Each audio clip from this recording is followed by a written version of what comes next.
Major League Baseball managers, we know it. Ask me about my winner. You never go full rebuild. If you look back in the history of baseball, there's been a couple notable teams that have had success doing it. I'm going to explain to you why, in a day and age we live in right now, in the year of 2024, it makes the least amount of sense to go full rebuild in baseball. There are 12 teams making the playoffs each year. That's 40% of Major League Baseball. Prior to the year of 1969, it was what? 2 out of 20 or 10%. You added the divisional play, which started in 1969, guaranteeing 2 playoff teams. 4 playoff teams in all of baseball. Obviously, you've seen that grow with multi-divisions and a wild card, and now we sit with 3 division winners and 3 wild card teams making it to the postseason each year. In other words, there's more teams that are in it come around the trading deadline than not. An average team is not that far away. To tell the fans we're not going to be competitive, we're going to trade all our top assets to get good young players, we know that's a crapshoot. You look back in the past, it's not a guarantee that if you trade your good players, you're going to get the players that are going to be part of your future. Ask the Astros. The Astros got very little from the key players that they traded that they had. The Baltimore Orioles didn't even really have players to trade when they went to their, through their rebuild. The key is to hit the draft good players, hit the international free agents, and listen, be conscious of looking at ways to get your team better. But most importantly, I think a lot of it is the behind the scenes, the emphasis in data. If you look at a team like the Tampa Bay Rays, how have they been successful? They've been successful because they know exactly what they're looking for when they bring a pitcher in. They want to amplify the pitcher's strengths. So they do that. There's a reason that pitchers come to Tampa Bay, they pitch really well, and then they go pitch for somebody else and they're not the same. The same thing with the Astros. The Orioles are starting to do that. There's a lot more application of data within organizations. Teams are investing money in it. You don't have to totally tank in baseball to get good in a handful of seasons. And if you look at the Astros, who are probably the poster child for tear it down completely and see what happens. Number one, the Astros didn't get very much for any of the players that they sold off. They gave 3, maybe 4 seasons away to their fans. But how have they been able to sustain the success that they have from building their farm system from the bottom? They've supported it by making free agent signings, by actually spending money. If you look at the Houston Astros, they have the highest payroll now over the last 5 years than they ever had in the history of their franchise. So in other words, they supported their rebuild by adding to their payroll once they've gotten good. And if you look at Baltimore, the fact that the Angelos family sold to Rubenstein, now there's money in the ownership group. I think there's a very good chance the Orioles are, number one, going to retain their own players, but number two, should be able to add to the talent that they have a higher payroll, maybe a payroll at least from a league ranking perspective that'll be back up there with the Orioles of the 1990s. I don't believe that it makes sense to completely shut it down and not compete for a given season. There may be times where the outlook might not be so good. You might have some watered down players that might be a little bit washed up. And because of that, you may be in a position to not be competitive for a given year. But the best way to supplement that is draft well, do a better job from free agent signings, looking to add to your team. But in a league where 40% of it makes the playoffs, there's no reason that you should be not trying. There should be no reason that you shouldn't be going out there trying to be competitive. In fact, a deep down rebuild is just a cop-out for owners that just want to be cheap. And you know that there's a battle. You know that there's a series of owners led by Jerry Reinsdorf and Artie Moreno that simply do not want to pay players. They want to watch the salaries of players go down. They want to bring back the reserve clause. They want to go back to the days of Charlie Comiskey and Jacob Rupert and alike. But there's value in the players because you know what? They're still getting paid. No matter how much a couple of the owners want to bring down the total amount of what players are getting paid, the demand still exists because there's so few of the players that are able to do the things that they do. Now, you might want to say, well, why are there so many free agents out there right now? I think it's a fair discussion. I think you could talk about their value maybe dropping a little bit. Somebody like Scott Boras, who has X amount of players that are still free agents right now, that is a little bit of a concern. But it makes sense for a team to at least put a certain amount of money out there that they're willing to pay their players total. The Tampa Bay Rays are about to have a record payroll, even after trading Tyler Glasnow. Now, they have a philosophy. They're not going to invest too much in their own players. In other words, their players, their star players, the players that they develop themselves, will have a certain amount of time up at the major league level, and then they trade them. You know, example, Tyler Glasnow, Manuel Margot, obviously other players in the past, David Price, Evan Longoria. You know, you look at all the better players to play, or the majority of the top players to play for the Tampa Bay Rays, and that's the way they went out. But you can see they have a philosophy, they have a definition, they have an organizational identity, which if you look at teams like the Astros and the Braves and the Yankees and the Cardinals, those are teams that have had that for many, many seasons. And there's no coincidence that none of those teams go through a quote-unquote rebuild. They might have a bad season. They might miss the postseason. They might have a stretch where they're not necessarily winning World Series championships. But they never go full rebuild.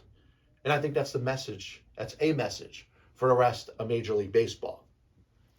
We're going to jump into saving sports history, but before I do that, Lefty Driesell, who was a very good college basketball coach, ironically on the day where I profiled the top 10 college basketball coaches in the history of the sport, passed away at the age of 92. Now, what stands out about him was that he took a program in Maryland where he became the head coach and turned it into one of the better college basketball schools. John Lucas, Len Elmore, Buck Williams, among others, end up playing during the time of Driesell's tenure as the head coach. Won 100 or more games at 4 different schools. Took 4 different schools to the NCAA tournament. I'll take a moment to respect the life and the very good college basketball career of Lefty Driesell. Today is the 17th day of February 2024, so everything I'm about to go into in the world of saving sports history happened on this day. I jump in the DeLorean, crank it up to 88 miles an hour, and go to the year of 1923. An NHL forward by the name of Cy Dennehy passes Joe Malone for the all-time goal record NHL history by scoring his 143rd career goal. 1943, Joe DiMaggio enlists into the U.S. Army. 1951, Gordie Howe scores his 100th career goal. Obviously, Howe would hold the all-time goal record until it was passed by Wayne Gretzky. 1964, Luke Appling gets elected to the Baseball Hall of Fame. Probably one of the more underrated shortstops in the history of the sport. Hit .310 in his career. Had 2,749 career hits. Played 20 years for the Chicago White Sox. Really one of the more underrated shortstops and better shortstops to ever play in the history of the sport. 1965, Masanori Murakami, the first player from Major League Baseball history to come from Japan and play in the major leagues. Kind of a little bit of a story or a backstory behind it. There was an agreement that Murakami was going to play or report to the San Francisco Giants as kind of an exchange player type of system. This was something that baseball was just trying out. They got an agreement with Japan, and he was going to hang around the baseball team for a couple months. Now, apparently, there was some sort of misunderstanding. The Japanese team that he played for was supposed to ask for him back at some point. They never did. Murakami ended up making his major league debut with the Giants in 1964. On this day, there's a little bit of a relationship issue between the United States and Japan over the services of Masanori Murakami. What ends up happening is they come up to an agreement that Murakami will play a season in Major League Baseball, a full season, and then return to Japan, which he ends up doing. But I think it's very important to take a moment to signify what Masanori Murakami meant to all Japanese-born players that would eventually play in Major League Baseball. Sadahara Oh, probably the greatest Japanese player of all time, never played in Major League Baseball. You look at guys like, of course, Ichiro, Hideki Matsui, obviously several other great players that have come from Japan, of course, culminating with the likes of Shohei Ohtani and Yoshinobu Yamamoto. All great players that have come from the country of Japan may not have gotten that chance if it wasn't for Masanori Murakami. 1974, Richard Petty becomes the first to ever win back-to-back Daytona 500s. Exactly what we're looking at, 44 years later, or 46 years later, Denny Hamlin ends up doing it again. And actually, 2019 and 2020, on this day, he ends up winning the Daytona 500 in consecutive years. Born on this day, Wally Pipp. He's going to be known pretty much as a verb.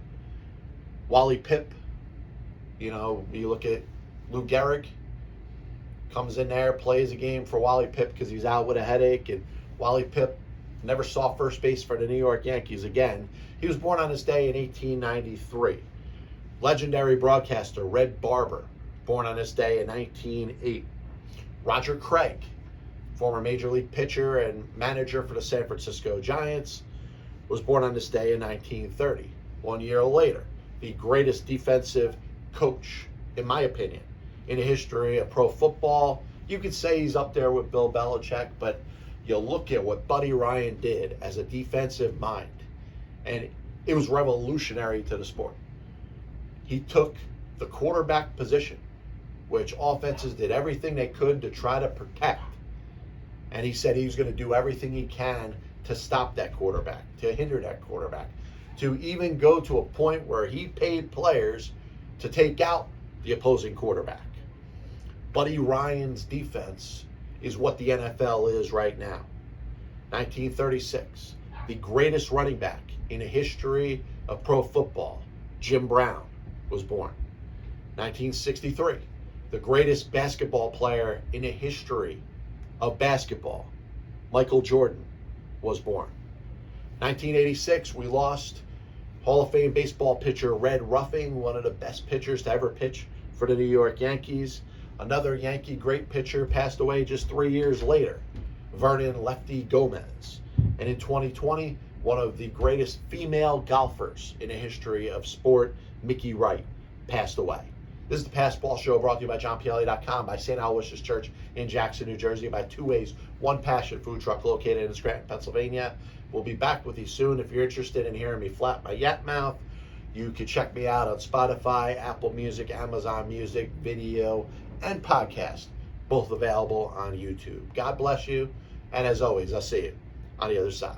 Chris Bryant was on the Chicago Cubs roster opening day. I have many leather-bound books. My apartment smells of rich mahogany. Why don't you give it all or a majority of it to the team that wins the freaking World Series? I was gonna be that, but then I just carried on in my life. I may come out as the biggest Major League Baseball manager apologist It'll only make someone work just hard enough not to get fired. because hitters are going out there saying I'm either going to hit a home run or I'm going to strike out. And if I don't get a pitch that I feel like I could drive out of the park, Not even supposed to be here today. especially prospect whores and hoarders, are going to be a little pissed off at me when I say this. I'm a different lane. The dude disguises another dude. There are only two managers in baseball's Hall of Fame who have losing records. One of them